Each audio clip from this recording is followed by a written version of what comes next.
सोहन कुमार के YouTube channel पर आपका स्वागत है। आज का विषय है घनश्यामपुर नगर पंचायत, एक वरदान और कुछ जिम्मेदारियां।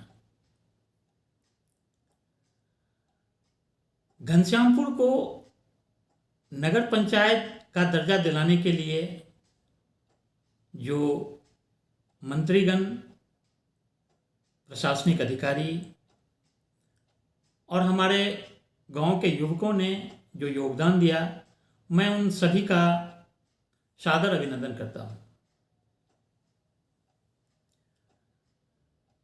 घनश्यामपुर का नगर पंचायत हो जाना घनश्यामपुर के लिए एक वरदान है। लेकिन मैं आपको बताऊं कि जब पंचायती राज का व्यवस्था हुआ था तो पंचायती राज भी गांवों के लिए एक वरदान ही था। मैं आपको तमिलनाडु का एक गांव है ओरनथुरई, कोयंबटूर के पास है, उसका वीडियो मैं शेयर कर दूंगा। मुझे किसी मित्र ने शेयर किया था। उस तरीके का गांव तो बिहार में कोई नगर पंचायत में नहीं है।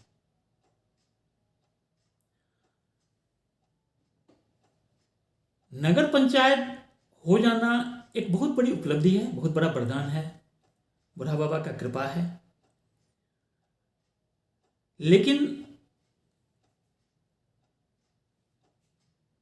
हमारी भी कुछ जिम्मेदारियां हैं, और यदि हम अपनी जिम्मेदारियों को, सरकार तो अपनी जिम्मेदारियां निभाएगी।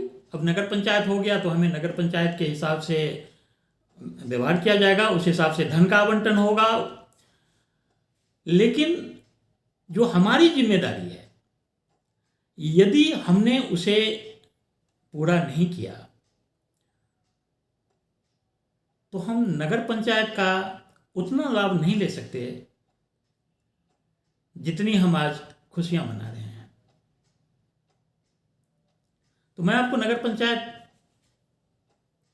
के बाद जो हमारी जिम्मेवारियां हैं उसके संबंध में कुछ चर्चा करूंगा। और उस चर्चा से पहले मैं आपको एक बात फिर से स्पष्ट कर देना चाहता हूं कि नगर पंचायत के चुनाव में मैं किसी प्रत्याशी के रूप में नहीं आ रहा हूं, लेकिन मैं नगर पंचायत के चुनाव में सक्रियता से भाग लूंगा और एक आदर्श घनश्यामपुर नगर पंचायत बनने की दिशा में क्रियाशील रहूंगा।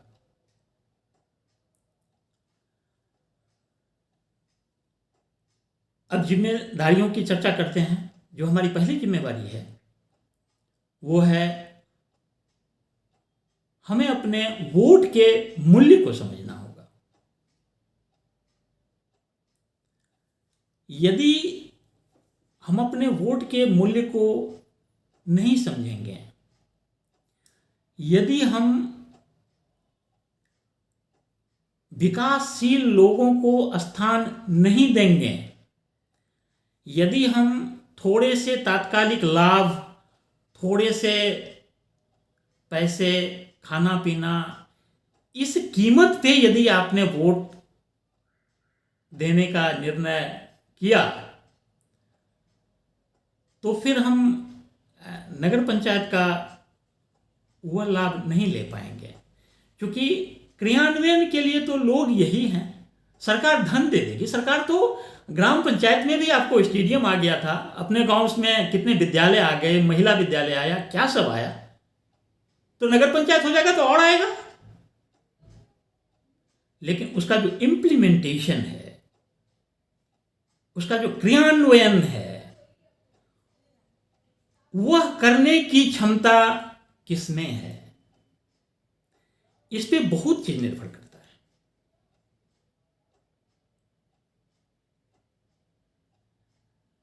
तो नगर पंचायत का पूरा लाभ आप तब ले पाएंगे जब आप अपने वोट के वोट का मूल्य समझेंगे कि इसका कितना मूल्य है, इसका क्या मूल्य है।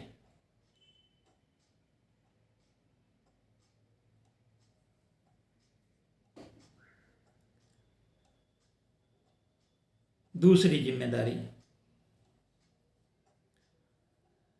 जिम्मेदारी यह है कि आप वोट युवाओं को दें। अभी युवाओं में उत्साह है, वोट युवाओं को दें। लेकिन युवा के परिभाषा को मैं थोड़ा सा व्याख्या कर देता हूं कि युवा कौन है। यदि आप सिर्फ 18 से 35 वर्ष के लोगों को युवा मानते हैं तो मैं ऐसा नहीं मानता। मैं तो आदरणीय नरेंद्र मोदी को युवा मानता हूं। मैं पूज्य रामदेव बाबा को युवा मानता हूं। 5 बजे सुबह आ जाते हैं आपको योगा कराने के लिए।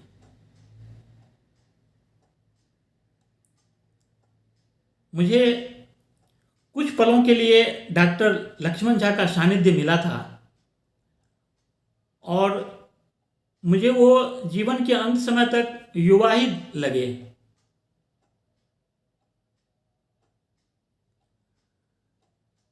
युवा कौन है? युवा वो नहीं है जो 18 से 35 वर्ष के बीच में है। यदि कोई 25 वर्ष का लड़का शराब पी रहा है तो वह तो अपने शरीर का भी विनाश कर रहा है, बौद्धिक विनाश कर रहा है, मानसिक विनाश कर रहा है, चरित्र का विनाश कर रहा है। वो नीचे जा रहा है, वो तो वृद्ध है। युवा तो वह है जो विकास कर रहा है, जो आगे बढ़ रहा है, जो अपने बौद्धिक क्षमता को बढ़ा रहा है, शारीरिक क्षमता को बढ़ा रहा है, मानसिक क्षमता को बढ़ा रहा है, नैतिक क्षमता को बढ़ा रहा है। युवा तो वो है जो बढ़ रहा है, और जो नीचे आ रहा है मैं उसे युवा नहीं मानता, वो तो वृद्ध है। वृद्ध लोग नीचे आ जाते हैं।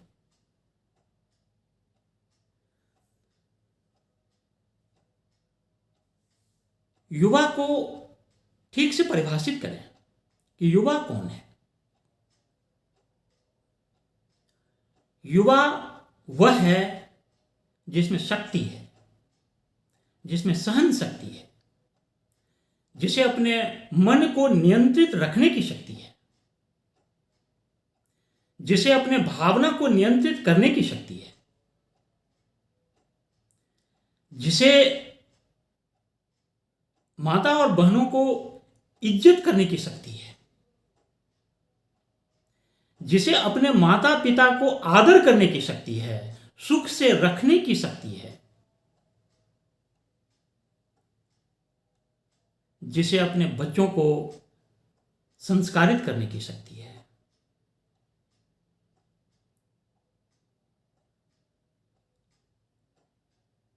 और ये शक्ति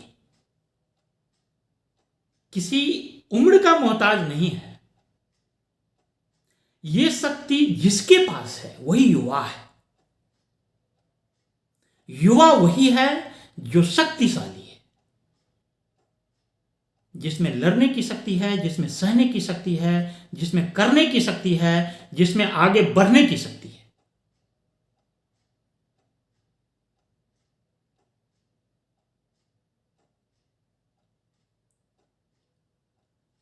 अश्लील गाने पे डांस करने वाले को मैं युवा नहीं मानता।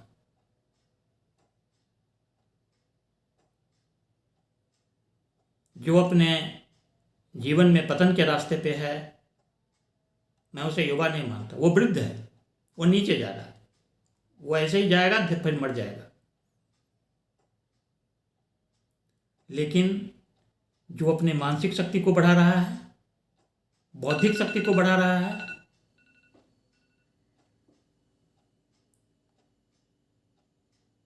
वह युवा ही मरेगा।